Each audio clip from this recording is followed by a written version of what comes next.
Hello and welcome to History for Weirdos. We're your hosts, Andrew and Stephanie. And each week, we're going to take you on a journey into the strange, obscure, and relentlessly entertaining corners of human history. Now listen up, friends, because it's about to get weird.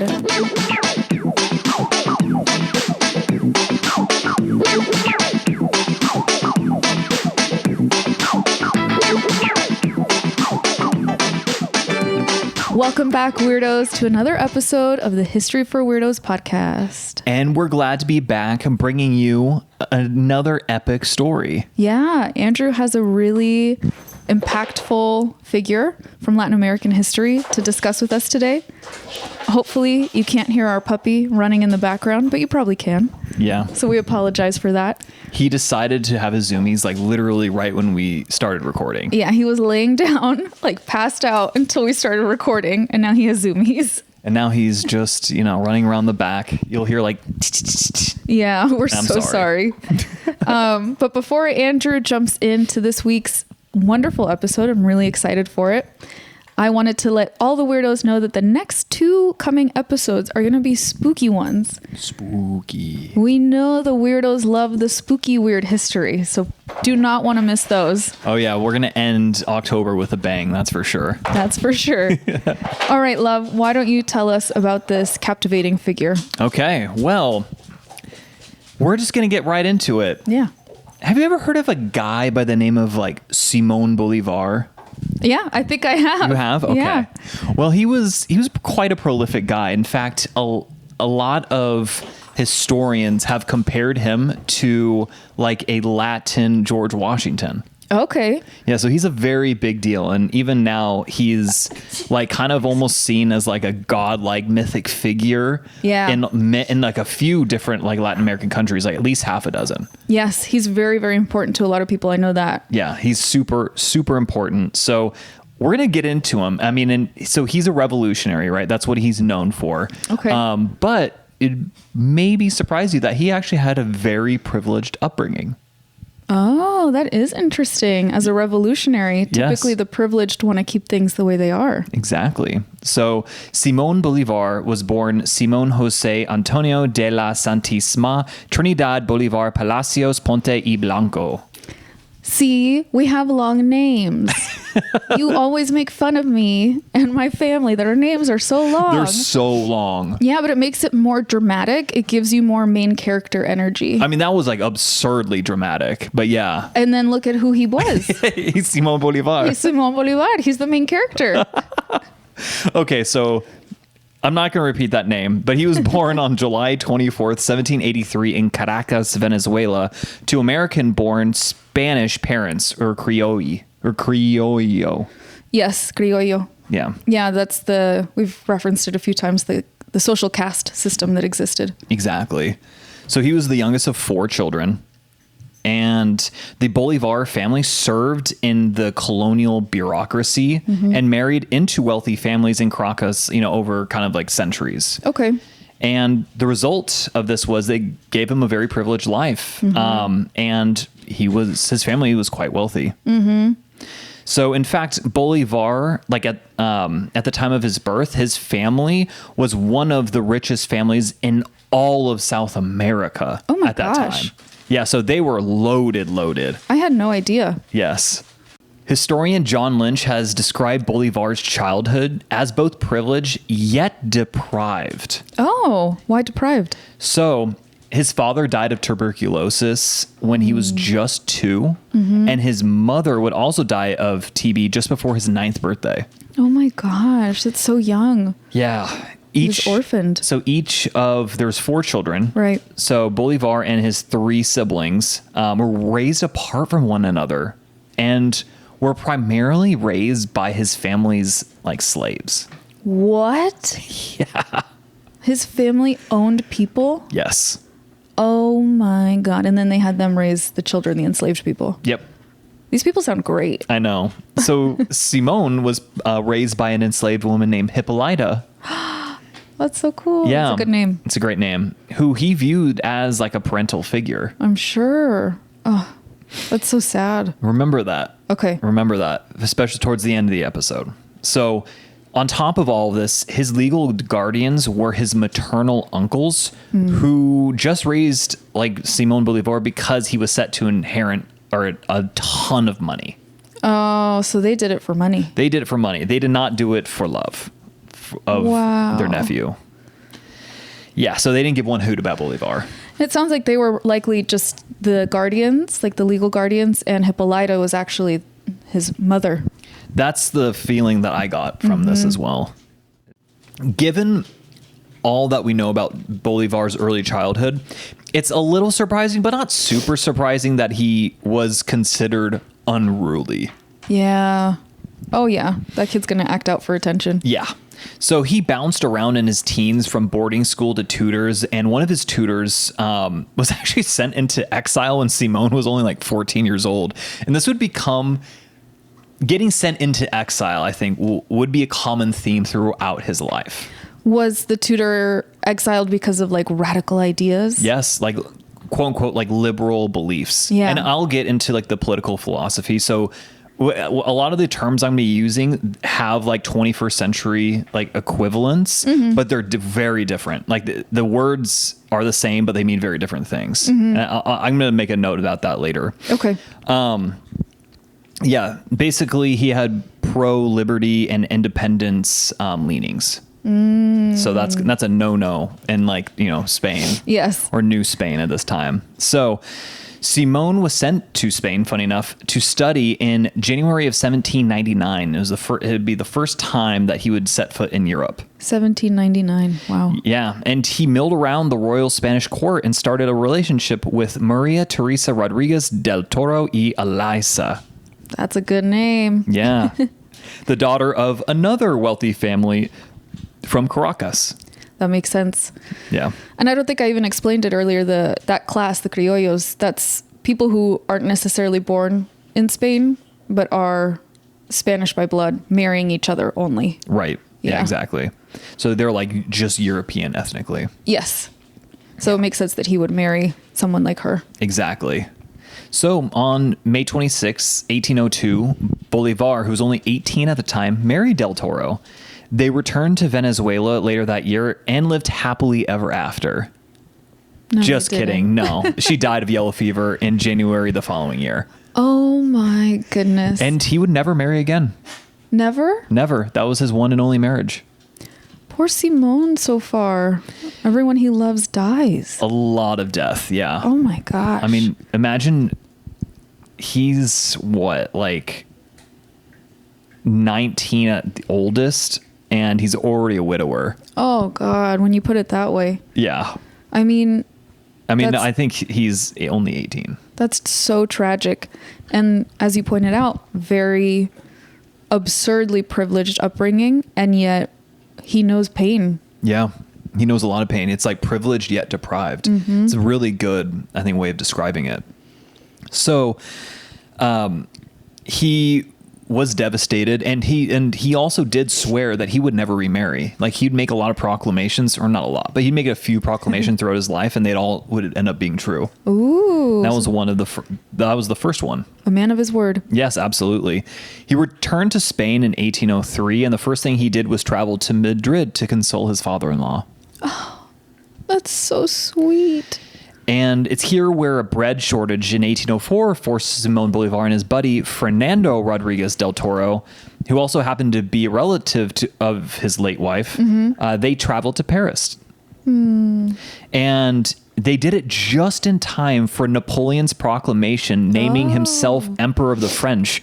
And they witnessed it on May 18th, 1804. That's incredible. Yeah, that's really huge. That's a huge historical event to just like, oh, I just happen to be present for this. I know. I can only imagine what that would have been like for like a young, idealistic Bolivar. Yeah. Yeah. I'm sure that really made an impact on him. Absolutely. And the two friends lived in an apartment where they met with other prominent South American figures such as Carlos de Montufar, Vicente Rocafuerte, and Simón Rodriguez to discuss Spanish-American independence. Ooh. Yeah, good stuff. Of course, like the Americans were like, yeah. He also made friends with naturalist thinkers Alexander von Humboldt and Amy Bonpland, and even had an affair with the Countess de Roux de Vouliagh. I think I butchered that French. A comtesse. Yeah, comtesse. Wow. Yeah. Okay, so he didn't remarry, but he wasn't a monk. Yeah, exactly. I mean, he could get away with it. He's a very privileged young man. Exactly. Yeah. So, but even though Bolivar was having, a great time, he needed more. And so in April 1805, Bolivar, Rodriguez, and Del Toro left Paris for a grand tour of Italy. And they made their way to Milan, where, funny enough, they were able to witness Napoleon's coronation as King of Italy on May 26, 1805. What are the odds? Yeah, it's wild. It's almost like Napoleon's stalking them. Yeah, or he's probably stalking Napoleon. Oh, yeah. Maybe that was the way it went. And he eventually traveled to Rome and learned more about the Roman Republic, which absolutely fascinated him. Oh, you can relate. I can relate, my guy. I can relate. I literally put in my notes, bro, I get it. I was really tempted today, by the way, to look up apartments in Rome and how much they cost, but I stopped myself. Yeah, you can't do that. I didn't want to break my own heart. No. And it's funny because he has a second kind of like revelation that comes to him right outside Rome on the Mons Sacre. Or Mons Sacre. Mont Sacre? Well, it wouldn't be French. Oh. But it would be, I think, Sacred Italian. Hill. Yeah, Sacred Hill. Mm-hmm. Exactly. And this, and it was sacred for even the ancient Romans, for a reason I'll get into in a second here. But he's there in August of 1805, and he vowed to Del Toro, his buddy, that he would end Spanish rule in the Americas. Ooh, his second proclamation. Ooh. And so the Mons Sacre was a hill outside of Rome that was the site of the famous first secession of the plebs or plebeians, which was really a monumental, like, important victory for the common people of Rome way, way, way back in like 494 BC. And he must have known that going there, right? Yes, exactly. And that inspired him how much later? Like 2,300 years later, that's roughly. Incredible. Yeah. That's incredible.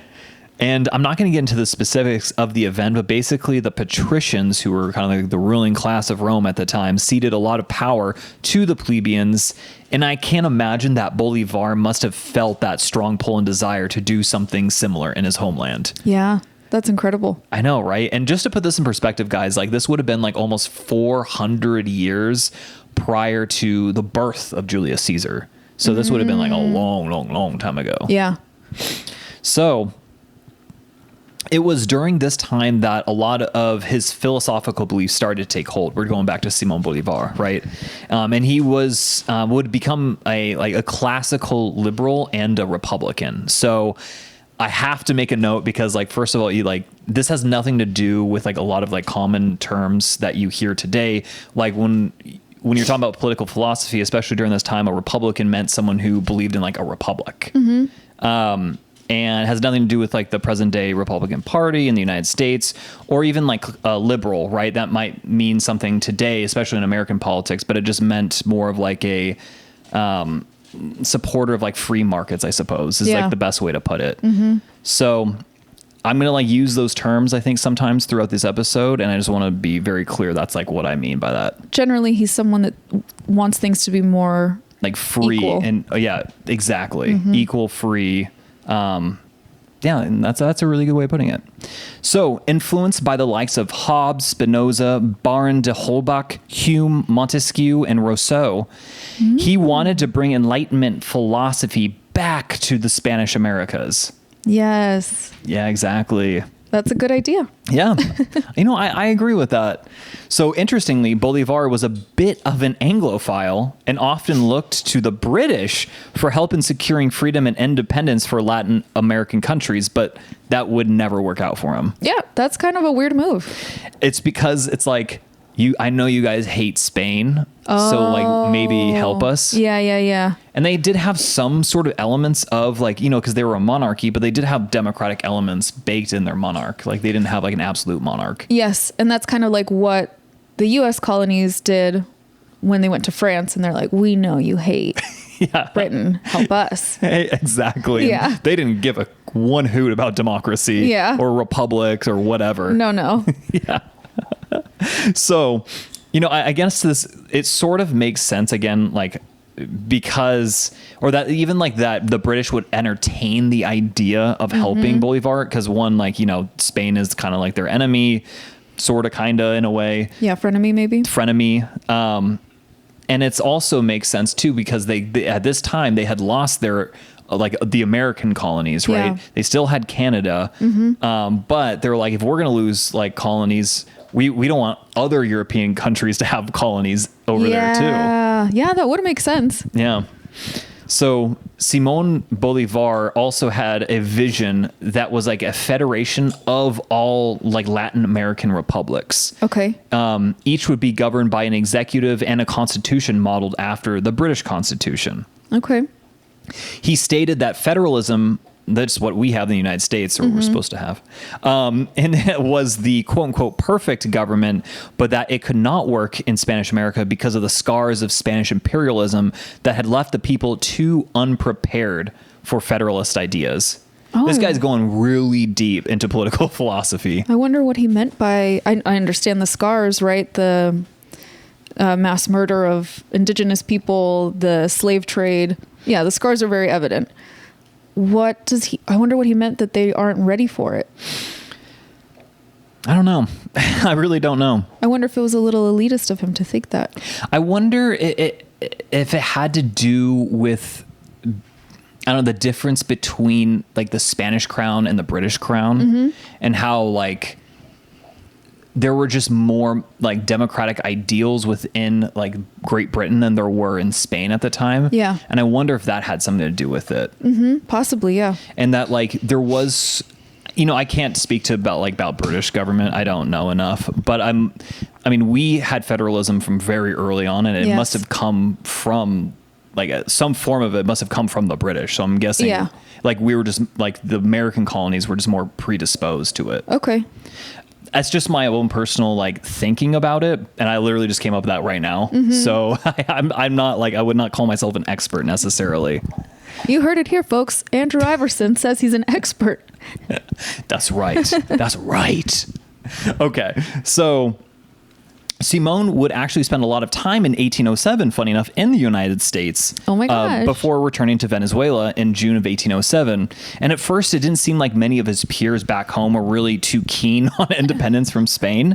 But the following year, something would happen that would change everyone's mind.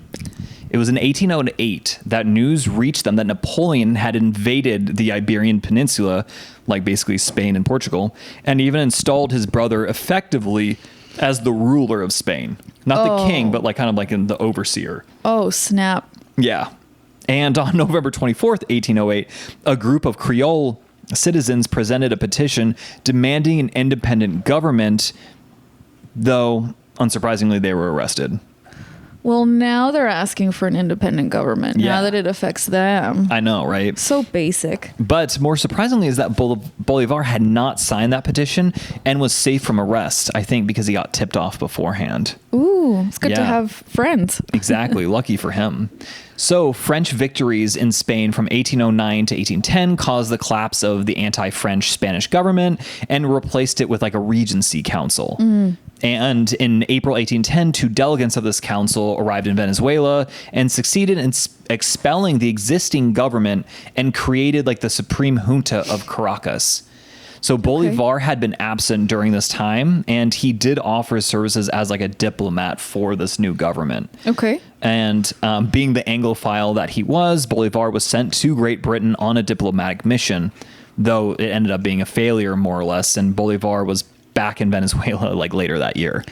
And his qualifications for being a diplomat would be... He was rich, baby. He was a rich kid that was well-traveled?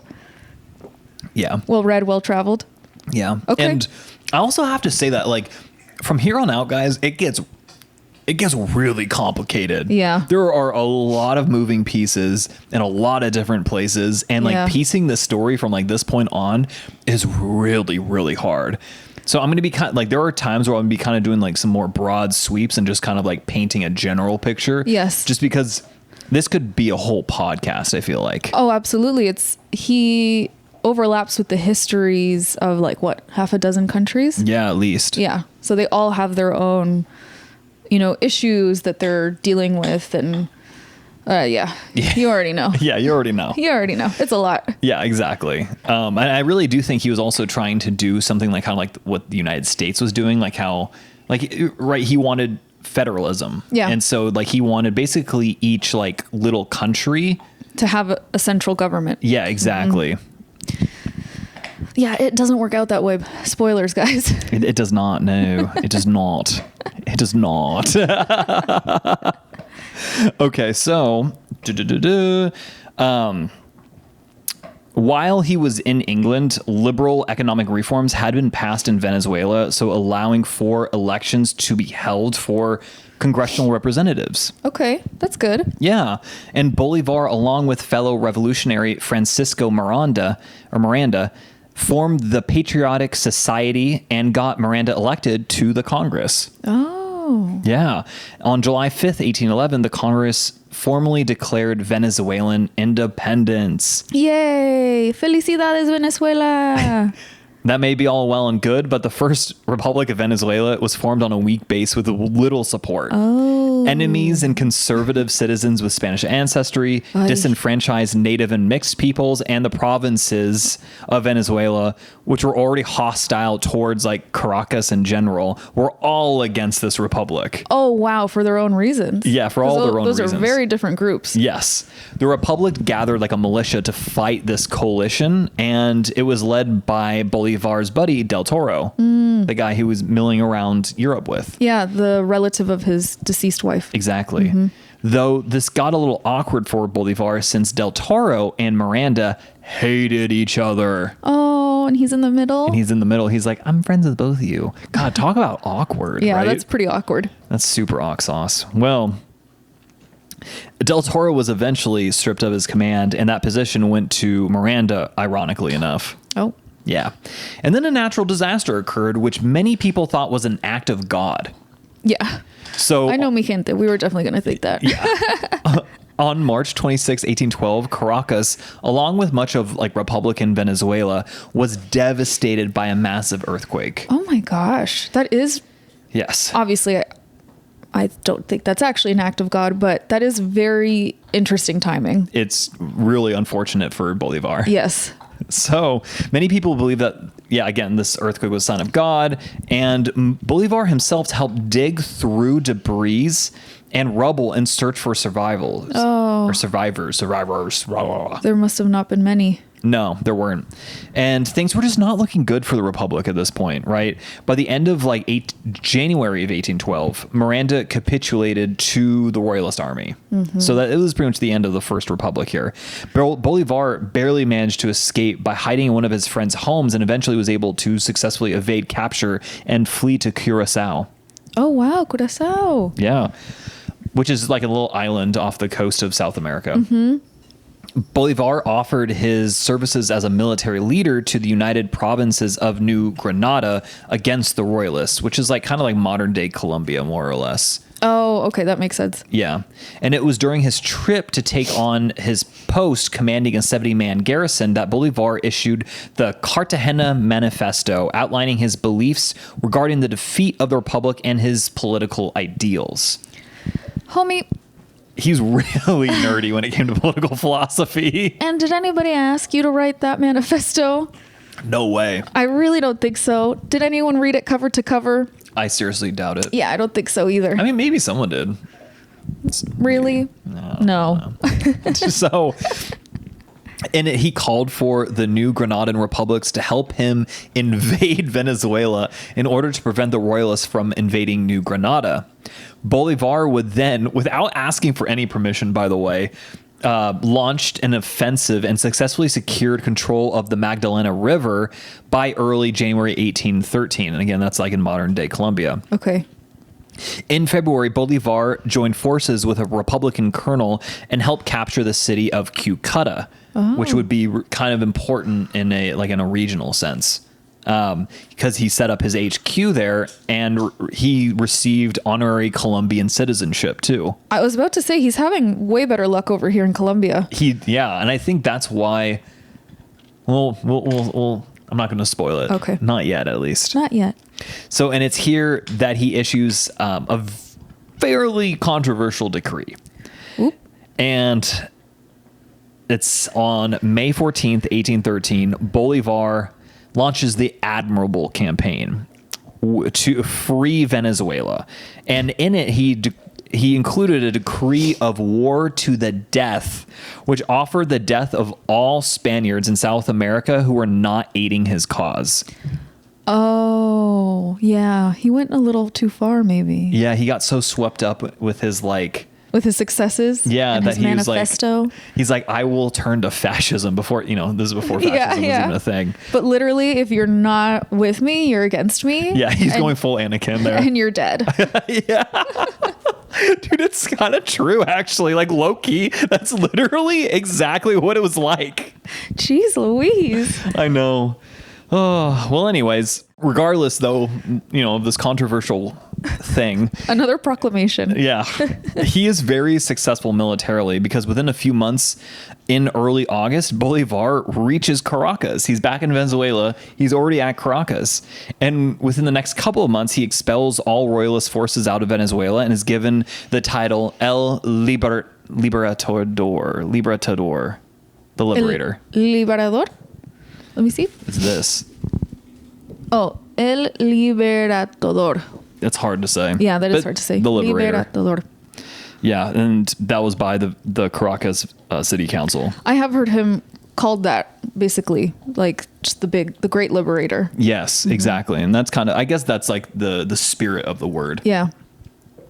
And because of his military success, he is exalted into unprecedented power and was made the president of the Second Republic of Venezuela. He was essentially like a dictator, like a kind of like a Roman style dictator, right? Where he had like a supreme authority, and of course that makes sense given his admiration for ancient Rome. Mm-hmm. So, I know this guy, man. Be mindful, weirdos. Yeah. If Andrew ever takes over, he's gonna go for dictator. Roman style dictator. So this didn't last long for him, however. Oh, why did I have a feeling? And he was kicked out of Caracas by July of the very same year by royalist forces. Like, this is what I'm talking about. It's so like it almost reads like the Rome. Okay, if you are, this is really, really like a deep rabbit hole, but in the 3rd century, in China, there was like a period of time where like basically like everything happened all at once. There was a bunch of civil wars, and it just reads like it's called a romance. Like the romance of the 3 kingdoms, I think is what that era is called. And this kind of reminds me of it. It's just like a lot of back and forth. And it's just like, it's hard to keep track of what's actually happening. Feels like a ping pong match. Yeah, exactly. With like a bunch of different sides. Yeah, everyone playing at the same time, overlapping. Yes. In fact, the video game Dynasty Warriors is about that. Oh, really? Yeah. Oh, is that how you learned about it? So originally, yes. I took a class in college where I was reading this. It was a history class. It was an elective, unsurprising, right? And I was reading the literature, and I was like, "Why does this sound so familiar? Like, I know these stories." And I was like, "Oh my god, it's from a video game I played when I was a kid." That's crazy. See, video games can be useful. No, absolutely. That's how I found out about ancient Rome when I was like 7 years old. It was from a video game. That's adorable. I know. I had no idea about anything, but I was like, these centurions are cool. That's all a 7-year-old needs to know. That's all. Yeah, seriously.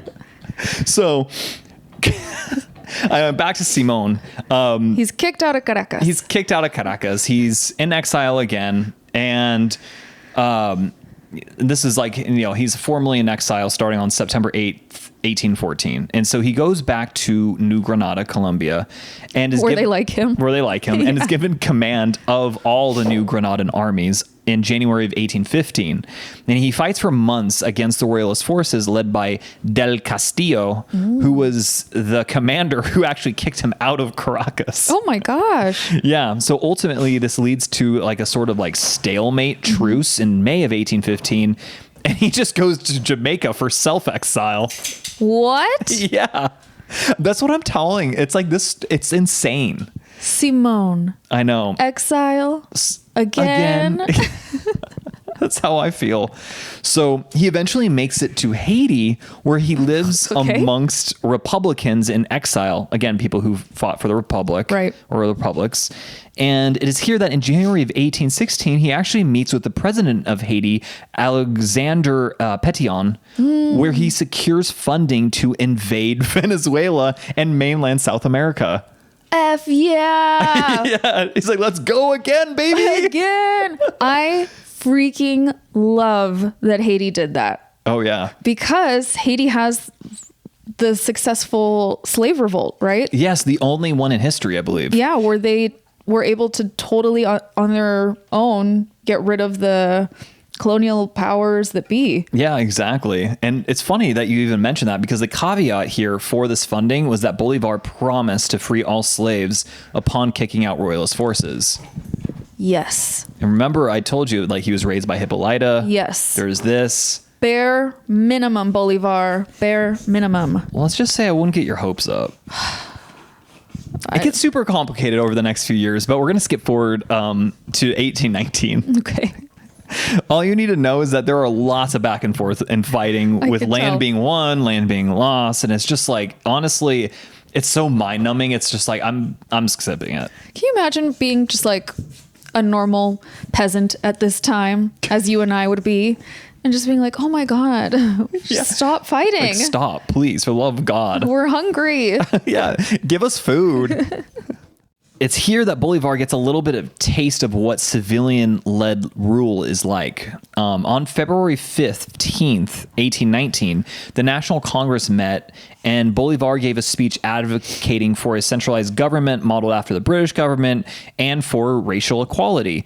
Civil authority was to be relinquished to the Congress. Okay. So like elected officials, right? And the next day, Bolivar was elected as president of Gran Colombia. Grand Colombia. Yeah. That's a cool name. I know, right? Yeah. And this is like the start of what he envisioned, right? Oh, and it's Grand Colombia because it's like a ton of... Yeah, or Gran, G-R-A-N. Gran Colombia. Oh, Gran Colombia. Yeah. Because it's what we would like present day multiple countries. Exactly. Okay. And he would propose later that year that this country and Venezuela should merge, making one unified country. So a couple years later, the Congress of Calcutta, remember that was that city that he had established an HQ in 1821 solidified the notion that the separate countries should be unified under the presidency of Simón Bolívar. He would be sworn in on October 3rd, 1821. Oh my gosh, all his dreams are coming true. His dreams, that proclamation on Mont Sacre in Rome, outside of Roma. And he's finally getting Venezuela on his side. Exactly. So by now, large swaths of South America was under his command. I'm sorry, that was Pericles, guys. Large swaths of South America were under his command, and something else surprising would happen. So in 1823, Bolivar was asked by the Peruvian Congress to assume command of their armies. Oh my gosh. Yeah. Now people are just giving him more and more armies? Yeah. Wow. Pretty cool, huh? So they're like, assume command so that we can be free? Yes. Okay. Yeah, exactly. Because they're also fighting the Spanish. Mm-hmm. So I know it's crazy.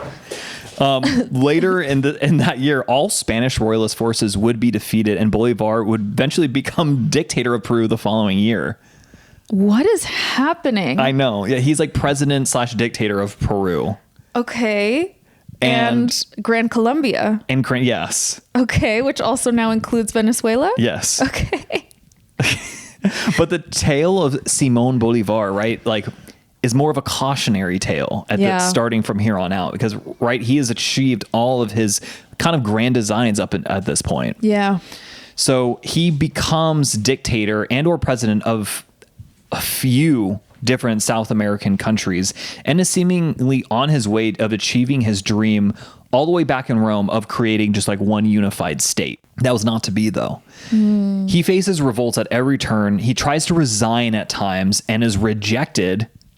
Yeah, What? even though he's fighting off revolts and he's like, okay, fine. If you don't want me here, I'm resigning. Nope, they don't accept the resignation. They're like, no, we still want you to do stuff. And only to face like rebellions later, like just months later. That's so stupid. And so on August 27th, 1828, he even assumed supreme power as like the president liberator of Colombia, abolishing the office of the vice president. And the very next month, on September 25th, 1828, a group of young liberals made an attempt on Bolivar's life that was thwarted. Oh my gosh. That escalated quickly. He had to spend the night hiding under a bridge until being rescued by loyal soldiers. Wow. Oh, that was just luck. Yeah, that was luck. Oh my gosh. And at this point, he is depressed. Yeah. He's depressed, and on top of that, he's in ill health. Excuse me. Oh, he's sick. He's sick. Yes, he's really sick. An attempt had been made on his life by people who who believed as he had once believed, or who he still believed maybe in his own way. Yeah, he's experiencing some moral injury right now, I'm sure. Absolutely. And Venezuela even votes to secede from Gran Colombia in 1829. Venezuela is really not down for Simón Bolivar's plans, and he's like Venezuelan. Yes. And I mean, they love him there. Yeah. Like, it doesn't matter like where you even lean, and I'll talk about this at the end, but like lean politically in Venezuela, it's like everyone is like, Simón Bolivar is our guy. That's wild, because in his time they were like, no, you're not our guy. You're not our guy for sure. I mean, and so Bolivar, in the next year in 1830, that's like he's had enough. He's done. He's like, he retreats, he resigns. It's accepted, and he retreats from public life. He's like, I'm over this. He sold all possessions and departed from Bogota on May 8th, 1830. And he arrived in Cartagena by the end of June and waited for a ship to take him to England. Wow. Yeah. But that wasn't to be. His health continued to decline, and since there was no ship like going to England soon, he just was moved to Barranquilla in October of 1830. And it's here that he dies in December of that year, December 17th, 1830, at the age of 47 from tuberculosis, the same thing that killed his mom and father. Wow, that's so tragic. So he dies in Colombia then? Yes. Wow. So his body was dressed in a borrowed shirt because he had like sold off everything. And he was interred in the Cathedral Basilica of Santa Marta on December 20th, 1830. What a tragic ending for a once very promising hero. Yeah. And it's interesting because his body gets exhumed a couple times and moved. And the latest time it was actually exhumed was as recently as 2011. Wow. Yeah, because they wanted, I don't know why, I don't know if it was Hugo Chavez. I think he was still in power at that time. Yeah, I think so. He exhumed the body to prove that he wasn't poisoned, but ironically enough, no, the tests were inconclusive. So he just disturbed this man's resting place for no reason. Yeah. Hugo Chavez. Yeah, I mean, that makes sense. So his legacy today is viewed mainly positively, right? And is seen as a liberator. But during his time and immediately afterwards, he was actually viewed much more harshly. It sounds like it, yeah. I mean, multiple attempts were made on his life, right? Including that one notable one that I mentioned. And again, those were by people who had the same political philosophy that he did.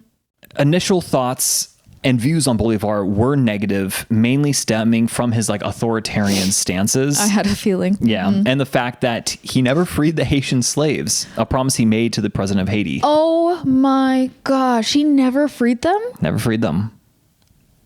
Okay, dude. Not chill. That's not, yeah, that was probably one of the least chill things that he did. Haiti helped you out when no one else would. And the promise of genocide, that's also pretty bad. Yeah, that's also pretty bad. Yeah. What a complicated character. Very complicated, right? Yeah. I still think, personally, this is like how I view him. I do view him to be positive, but he definitely succumbed to some of the darker parts of his nature. Extremely flawed. Yeah. Like he was so hyper focused on getting that power that he lost sight of like his purpose. Yeah, exactly. That's a really good way of putting it. Mm-hmm. So, and it's kind of weird because like in the mid 19th century, kind of almost out of nowhere, it seems like he started getting like a cult like following. Interesting. So this is pretty shortly after his death, right? Yes. Like maybe only like 2 decades or so, maybe so slightly less. Maybe the next generation. Yeah. They're like, wait a minute, this guy's actually kind of cool. And then it's like, again, like it's almost cult like the following that he gets in, after he died. And now, like in present day, multiple South American countries have claimed him and even have portraits of him, giant portraits of him in important government offices, and that's Venezuela, Colombia, Peru, Ecuador, and Bolivia. Yeah. So, there might be more even. Right. And he has achieved a sort of immortality now, as not only countries, but different political groups, again, all want to be associated with him, no matter their political leanings. Interesting. Because he is that kind of revered, especially, again, in South America. Mm-hmm. Yeah.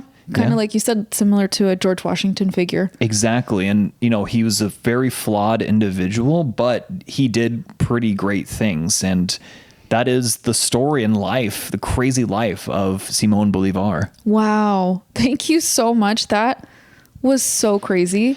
It was, shout out to Felicia. Thank you so much for helping me get these notes because that was insane. Like it was like, that's one of the hardest stories I think I've ever done. Yes. Like about a person, because usually it's much more linear and it's kind of easier to follow. This was just like, oh my God, what is happening? Yeah, you're right. That could be an entire podcast. Yeah, we could easily do like an entire 20-part series on this guy. Mm-hmm. Like I'm not even exaggerating.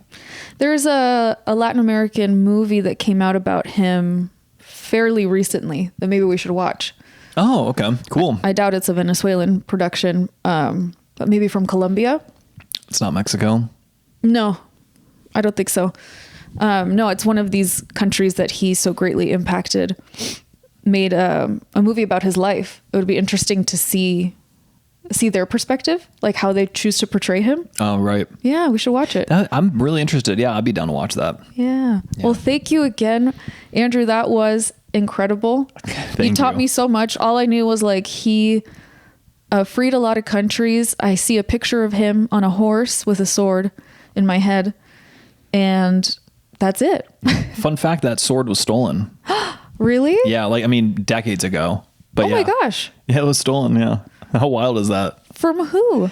I think it was some sort of either it wasn't either a liberation group or a terrorist group, something like that. Like some radical group. Yeah. Stole it from the government. Yeah, exactly. Because I know his sword, one of his swords at least, is used in the swearing in of a new president in a country. I don't remember which country right now. It might be Colombia. Might be. I'm not sure though. I'm not sure about that one. Weirdos, disregard everything I just said. In a country. That kind of reminds me of years ago when Fox News had that graphic of the different Mexicos. I was thinking about that the whole time. Yeah, there was like soccer Mexico, llama Mexico. No, you're telling it wrong. Well, okay, you tell it then. It was a Fox newscaster said something about and this is happening in dozens of Mexican countries. Yes, okay, you're right. And then the memes that came out of that were hilarious. Yes, and that's everyone's labeling different South American or even Central American countries as different Mexicos. Oh my God. And especially in Central America where you have a bunch of little They're countries. So small, yeah. They were just called collectively little Mexicos. It was so bad. There was one called Cocaine Mexico. I think that was Colombia. It was so messed up. Yeah. But it was Communist Mexico's Cuba. Oh, that's so sad. Okay, the weirdos can't know how dark our humor gets. I know. I'm sorry, guys. Okay. And I wanted to say, wow, Having a day. I too died of tuberculosis once. Oh my God. Okay, we can only dump so much on the weirdos. They're going to be like, oh my God, you guys are insane. I guess it makes sense. History for weirdos. Yes, exactly. So if you all want to hear about the time I died from tuberculosis, you'll have to let us know. In a past life, to be very clear. Wow. What a spoiler. Yeah. That's basically the story. Because I think people will be like, what is she talking about? Yeah, I think I'm definitely getting a sinus infection. Yeah. Something's making me loopy. Well, you hear it here first, folks. Oh my God. Okay. Well, we have to wrap this up now. So thank you so much, weirdos. Until next time, weirdos. Adios. Adios.